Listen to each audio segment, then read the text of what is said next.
All right, well, so it's the beginning of the year, and I hope that you had a great Christmas, and that you got all the presents and all the family time and connected. How many of you are done with Christmas completely? Anyone? Just a few, okay. That means others are still headed for some more Christmas, which is good. And I think all of us are ready to say goodbye to 2020 and all that it brings. And we're hoping that 2021 is an uneventful year. How about that? We could go for an uneventful year. And how many do the New Year's resolutions thing? Anyone? Kind of, some? Yeah, every year I have to promise to shed the Christmas cookies, and that means I have to also promise to exercise more and eat less calories. And along with that, what I usually do is I go through and I look at my life and I go like, is the trajectory of my life on track? Not so much career-wise or anything like that, but how am I doing with God, and how am I connecting with Him, and am I living a balanced and healthy life? And so when I do that, well, basically, I'm finding my Chazown. That's what I'm doing. And you might be asking, okay, so what is a Chazown?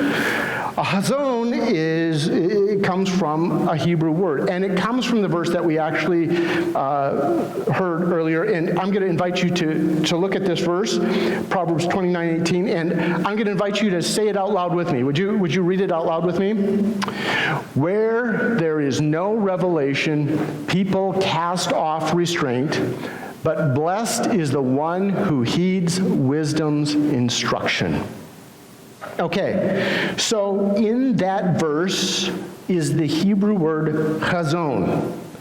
And the word in this verse is translated as revelation.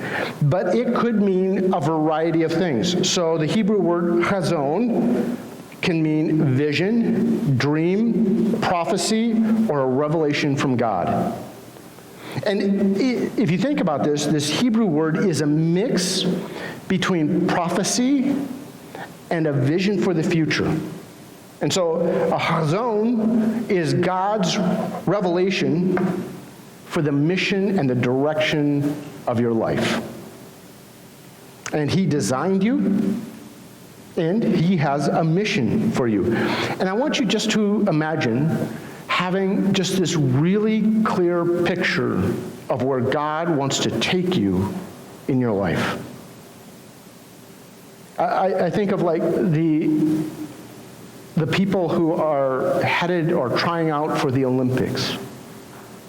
They have this mission. They are driven to do one thing and one thing really well. They align their whole life to do that one thing. And if we have this sense of chazown in our life, then we have a drive, a mission, a direction. We know why we've been created, and we know where God wants to take us, and that would be amazing. All right, I want to take a look at a young boy who learned his chazown early in life. I want you to look up 1 Samuel chapter 3. We're going to start at verse 1. 1 Samuel chapter 3. And while you do that,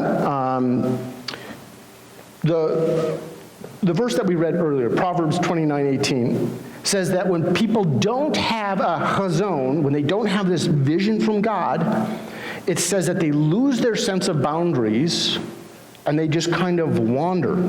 And there's nothing that holds them on track. And that's why a chazown is so important. It gives us this sense of direction and movement and alignment with what God wants for us.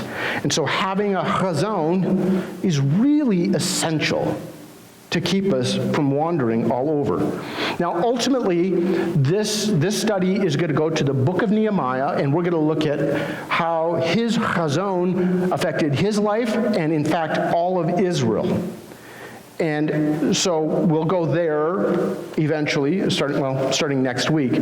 But what I wanted to do first is I wanted you to see an example of someone who received a Chazown and what it did for them and how it worked for them. Okay, so this is 1 Samuel chapter 3. Let's start at verse 1.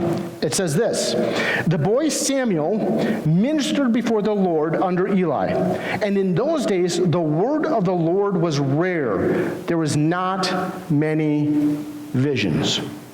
Okay, so Samuel was born during the time called the Judges. And so if you've read the book of Judges, you get a kind of a picture of what's happening in Israel at that time. And one of the things that the author of Judges repeats over and over, he makes the same statement, and he says, "And everyone did what was right in their own eyes." In other words, they didn't really have a Chazown. They're just going with whatever feels good and feels right. And whoever wrote the book of 1 Samuel says that they didn't get many visions. And if you look at that word in the Greek, that last word in verse 1, visions is the word chazown. So as I read through this, one of the questions that pops into my head is, okay, so do I really have a chazown? Do I have this confidence that God has this picture of why he built me? And do I know what it is that he's calling me to be? Do you feel a sense of calling and purpose in your life? Because if you don't have that feeling, if you don't have that connection, you're basically wandering through your life. And it's going to be difficult to stay on track. All right, so let's pick it up at verse 2. It says, "One night, Eli, whose eyes were becoming so weak he could barely see, was lying down in his usual place. The lamp of God had not yet gone out, and Samuel was lying down in the house of the Lord, where the ark of God was. Then the Lord called Samuel. Samuel answered, 'Here I am,' and he ran to Eli and said, 'Here I am. You called me.' But Eli said, 'I did not call you. Go back and lie down.' And so he went and lay back down. And again the Lord called Samuel. And Samuel got up and went to Eli and said, 'Here I am. You called me.' 'My son,' Eli said, 'I did not call you. Go back and lie down.' Now Samuel did not yet know the Lord. The word of the Lord had not yet been revealed to him." All right. So picture this. Samuel and Eli are actually sleeping in the tabernacle. And I'm going to put this picture of the tabernacle up on the screen. Okay, so if you look at it, on the left side, I've put the Holy of Holies, and there's the Ark of the Covenant in there. And then there's a curtain, there's some pillars and a curtain that divide that part from the holy place. And the holy place is where the table of bread and the altar of incense and the menorah are. And that tent is about 15 feet wide and 45 feet long. And I don't know, my thought is like, where did they ever get the idea of sleeping in the holy place? But that's what they did, is that Eli and Samuel have set up a cot, and they're sleeping in that room. And it says that the menorah hadn't gone out yet, but it was getting low. And I assume that both Samuel and Eli, they are just out, they are dead asleep. And then Samuel hears this voice, and he hears it so clearly, he assumes that Eli is calling him. And he jumps up out of his bed and runs over to the cot that Eli is in, and he says, "Okay, so here I am." And it doesn't happen just once. It happens twice. And then, in verse 8, it says, "A third time the Lord called Samuel. And Samuel got up, and he went to Eli, and he said, 'Here I am, you called me.' And then Eli realized that it was the Lord who was calling the boy. So Eli said to Samuel, "Go and lie down, and if he calls you, say, 'Speak, Lord, for your servant is listening.'" And so Samuel went and lay down in his place. And the Lord came and stood there, calling as at the other times, "Samuel, Samuel." Then Samuel said, "Speak, for your servant is listening." And the Lord said to Samuel, "See, I'm about to do something in Israel that will make the ears of everyone who hears about it tingle. At that time, I will carry out against Eli everything I spoke against his family from beginning to end. For I told him that I would judge his family forever because of the sin he knew about. His sons blasphemed God, and he failed to restrain them. Therefore, I swore to the house of Eli, the guilt of Eli's house will never be atoned for by sacrifice or offering." Wow. Okay, so there's some interesting things going on in these verses because the author is both mixing description and wordplay into this whole section. First of all, let's look at Eli's name. Eli's name means to go up or to be raised up into the heights. So Eli is the high priest, and it's his job to go up to God and do atonement for all of Israel. And so his name and his job align very well together. However, the author here explains that Eli's eyes are getting dim, and the author literally uses the word dim. And then he also uses the same word dim for the menorah. The lights on the menorah are getting dim. And so there's several sources that noted that the author's choice of words seems to indicate that while the menorah's lights are getting dim, which represents the presence of God, the fact that Eli's eyes are getting dim is that his ability to really see God and understand God is fading, in that he's getting further from God. Now, let's go to Samuel's name. It has several possible meanings, and Samuel can mean God heard, or to hear from God, or his name is God. And that's where this kind of wordplay goes on in verse 10. In verse 10, it says that the Lord came and called as before, "Samuel, Samuel," and Samuel replied, "Speak, your servant is listening." Now, did you catch the wordplay here? Because the author is actually doing some fun stuff. And the translation, they're trying to make the story make sense for us. So the translation kind of covers up a little bit of the wordplay. So I looked up the Hebrew, and I kind of broke it down, and I kind of made my own translation that's a little more literal. And it goes like this.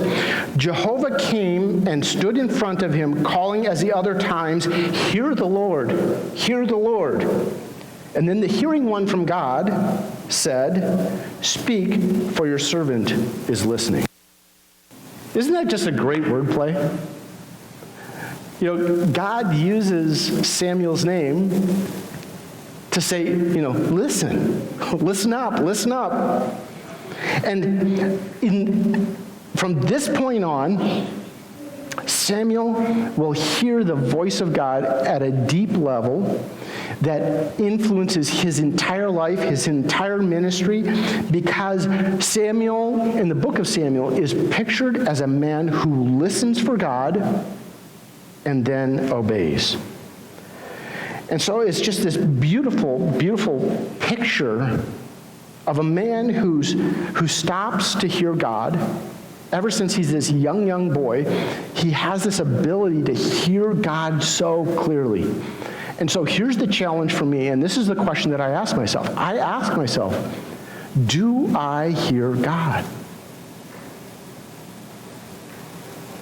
Have you ever had an encounter with God that is so real, so vivid, that it's like, I know God spoke to me? If you don't hear God, you are missing out on his Chazown. You are. And we live in a society where there is music and video and activity, and there are things to do all the time that can keep us so busy that we don't have the time or the energy to stop and listen for God. I have 4 hours of drive time from my home in Minnesota to here.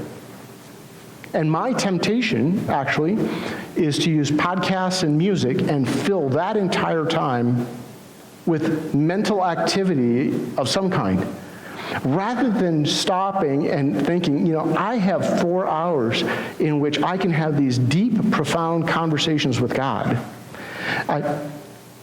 I'm tempted to just keep that music flowing and keep those podcasts flowing and keep those ideas moving.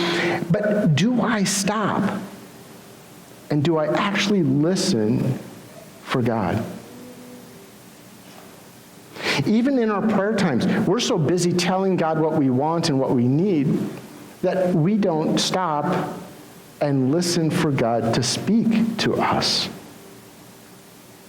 And I think it's sad, because I think our eyes are getting dim, where we don't see God, we don't hear God, and we just end up going whatever way we feel, because we don't have this sense of God calling us into a profound relationship with him that directs our lives. And the reason that I stop at the beginning of each year is because I want to do a Chazown check every year. Am I stopping to really connect with God? Do I have this sense of mission and direction where I know what he wants and I know what he's doing and I can hear the voice of God? Because I want to live in the Chazown zone. That's where I want my life to stay. Like, what could be more important in all of life than living in the Chazown zone? Now, in verse 15, let's pick it up and continue on. It says that Samuel lay down until morning and then opened the doors of the house of the Lord. He was afraid to tell Eli the vision, but Eli called him and said, "Samuel, my son." And Samuel answered, "Here I am." "What was it that he said to you?" Eli asked. "Do not hide it from me. May God deal with you, be it ever so severely, if you hide from me anything he has told you." And so Samuel told him everything, holding nothing back from him. And then Eli said, "He is the Lord. Let him do what is good in his eyes." And the Lord was with Samuel as he grew up, and he let none of Samuel's words fall to the ground. And all of Israel from Dan to Beersheba recognized that Samuel was attested as a prophet of the Lord. And the Lord continued to appear at Shiloh, and there he revealed himself to Samuel through his word. And Samuel's word came to all of Israel. So Eli and his 2 sons had just completely drifted away from God. Despite their job, despite their focus, they were just not following his instructions. They had let their connection with God grow dim. And overall, if you look at the information about Eli was overall a good guy. But he wasn't really a godly guy. And there's a big difference between being a good guy and a godly guy. He basically followed God, but there was no sense of passion. There was no sense of connection. And he definitely failed to pass his passion for God along to his children. And so he ended up with these brats who misused all of their position as priest and they did all kinds of evil things in the temple and at home. And God had already come to Eli. If you read in verse 13, it says, "For I told him that I would judge his family forever because of the sin he knew about. His sons blasphemed God, and he failed to restrain them." You know, it's like God came to him and said, "Look, clean this up."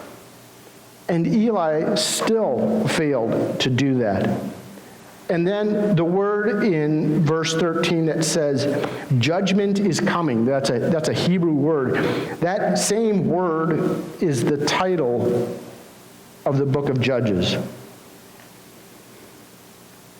And so it's this warning. Judgment is coming. And God wanted to use his word to guide Israel. He wanted to use Eli and his family to guide Israel. And they wouldn't do it. So then the word that, in that same verse, verse 13, the word that says, "He hasn't disciplined them," is a word that can describe the lights going dim, as in the menorah and as in Eli's eyes. So it's the same word as going dim. And so here's this man whose eyes are going dim, both physically and spiritually. In other words, he's lost his chazown. He hasn't handed on a sense of needing a chazown to his children, and the whole thing is going to fall apart, and God's judgment is coming upon them because they've lost that sense of the voice of God. I'm going to let you in on a secret. It was never intended to be a secret, but we haven't discussed it a lot with you. The elders have been praying and even fasting and talking, and it's been about a year of meetings where we have been asking, what is God's chazown for this church? To be honest with you, we probably could have written something in a few hours. But we didn't want to just write something. We really, really wanted it to be God's chazown. Because, it isn't hard to come up with a cool statement that sounds really good. What is hard at times is sometimes God doesn't just show up and call out Samuel, Samuel, and audibly tell you, this is what I want you to do. Sometimes you really have to go in and seek him. And you really have to pursue him. And so for a full year now, we've been meeting, and I would say about 95% of the time that we spend together as elders, we are asking the question, what is God's vision for this church? Now, here's why this is so important. Once you know God's chazown, it affects everything you do. It affects how you spend your money. It affects how you spend your time. It affects your complete focus for life. And as a church, it's going to affect what pastor we decide to hire in. And so knowing the chazown for our church is absolutely essential. Now, I'll talk more about our chazown in coming messages, but here's what I want to do with you right now. I want to focus in on each individual asking themselves, what is God's vision for my life? I want you to picture, just for a minute, a whole church full of people who are excited about the mission God has called them to, each individually. Can you imagine a church filled with people who are passionate about the mission God has given each one of them? Where in the hallways, when you ask them, so what's God calling you to do? And for their eyes to light up and go like, oh, I got to tell you this story, and they're filled with stories and filled with passion, and they have this sense of direction and motion. I am going this direction, and God has called me to make a difference in this way.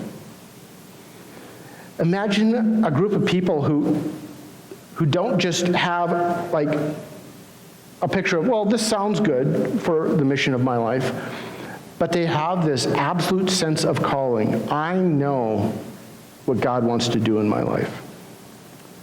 And each person says, God built me. I know how God designed me. I can feel how my talents, my gifts, my abilities all align into this one thing. And it isn't, I'm not just here to survive and make a life. I am here to make a difference. And my life really counts. And so I'm going to leave you with a couple of questions to ponder.